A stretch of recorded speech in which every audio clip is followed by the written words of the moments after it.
మహాదేవ శ్రీమాత్రే నమః. Welcome to our channel science భక్తి.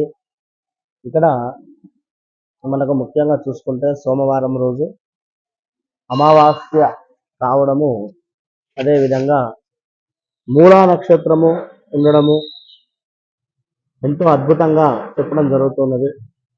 ఇక్కడ మీకోసము ఒక వీడియో అంటే ఒక వస్తువులతో కూడా రావడం జరిగింది. ఇక్కడ ముఖ్యంగా కూడా ఈరోజు చక్కగా కూడా ఇలా తాంబూలము అంటే అరటి పండ్లు కొంత డబ్బులు పెట్టేసి ఇందులో చక్కగా కూడా పాలకూర, ఏది కుదిరితే అది పాలకూర, అదేవిధంగా దీంతో పాటుగా ఒక 2 అరటి పండ్లు, 2 దోసకాయలు, 2 అరటి పండ్లు, 2 దోసకాయలు, దీంతో పాటుగా ఒక కంద చామదుంప, అదేవిధంగా ఒక బెల్లం, దీంతో పాటుగా కొంత పప్పు, ఏదో ఒక పప్పు, అదేవిధంగా చింతపండు, దీంతో పాటుగా ఎండుమిర్చి, వీటితో పాటుగా ఒక నెయ్యి ప్యాకెట్, అదేవిధంగా కొంత బియ్యం.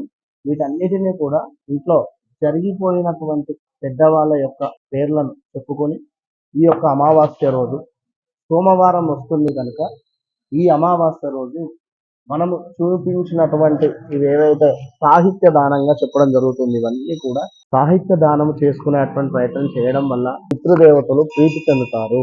ఇక్కడ మనం ఎన్ని పూజలు చేసినా కూడా పితృదేవతల యొక్క అనుగ్రహం అనేటువంటిది లేనిది మనకు ఏ ఫలితము కూడా కాదు.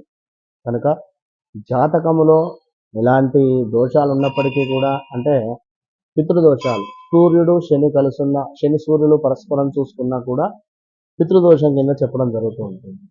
కనుక ఇలాంటి దోషాలు ఉండేటువంటి వారు, లేదా ప్రతి పని కూడా మనకు ఆటంకం జరుగుతూ ఉంది అని అనుకునేటువంటి వారు, మనము లైవ్లో చూపించినటువంటి వస్తువులను దానంగా ఇవ్వండి. అమావాస్య రోజు కుదిరితే ఒక పెరుగు ప్యాకెట్ అండ్ ఒక ఆయిల్ ప్యాకెట్ కూడా యాడ్ చేసుకోండి అందులో. ఈ విధమైనటువంటి దానాలు, ఉల్లిగడ్డ ఇవ్వకూడదు, ఉల్లిగడ్డ ఎప్పుడూ కూడా దానంగా ఇవ్వకూడదు, ఉల్లిగడ్డ అనేటువంటిది దానంగా ఇవ్వకూడదు. మామూలుగా మీరు మనం చెప్పినటువంటి వస్తువులను దానంగా ఇచ్చేటువంటి ప్రయత్నం చేయండి. ఈ అమావాస్య రోజు సోమవారం వస్తుంది కనుక త్వరగా వివాహం కావాలి అని అనుకునేటువంటి వారు కూడా ఒక బూడిద గుమ్మడిని కాకుండా ఆ రాచ గుమ్మడిని దానంగా ఇవ్వండి. చక్కటి గుమ్మడికాయని మీ యొక్క కూతురుతో కానీ ఆ అబ్బాయితో కానీ దానంగా చేయించే ప్రయత్నం చేయండి. దాని తర్వాత ఒక దానిమ్మ పండులో విత్తులు అంటే గింజలు బాగా ఉంటుంది కనుక అభివృద్ధి అనేటువంటిది ఉంటుంది. 1 కేజీ బావు దానిమ్మ పండ్లను తీసుకొని ఇవి దానంగా ఇచ్చే ప్రయత్నం చేయండి. అండ్ ఆర్థికంగా ఇబ్బంది ఉండేటువంటి వారు ఈరోజు ఈశ్వరునికి దానిమ్మ పండ్ల రసముతో అభిషేకం చేయండి. దానిమ్మ పండ్ల రసముతో మీరు అభిషేకం చేయడం వల్ల అద్భుతమైనటువంటి ఫలితం ఉంటుంది. ఈ అమావాస్య రోజు తప్పకుండా పితృదేవతల యొక్క అనుగ్రహం పొందేటువంటి ప్రయత్నం చేయండి. దీంతో పాటుగా కుదిరితే నల్ల నువ్వులను తర్పణాలుగా కూడా విడిచిపెడతారు. తర్పణాలుగా కూడా విడిచిపెట్టే ప్రయత్నం చేయండి. మమ పితృ నాన్నగారి పేరు పితామహ ప్రపితామహ, ముందు నాన్నగారి పేరు పితామహ ప్రపితామహ, ఈ విధంగా చెప్పుకొని ఫలానా రాజయ్య తర్పయామి, ఫలానా నరసయ్య తర్పయామి, ఇట్లా తర్పణాలు విడిచిపెట్టడం వల్ల కూడా పితృదేవతల యొక్క అనుగ్రహం కలుగుతుంది.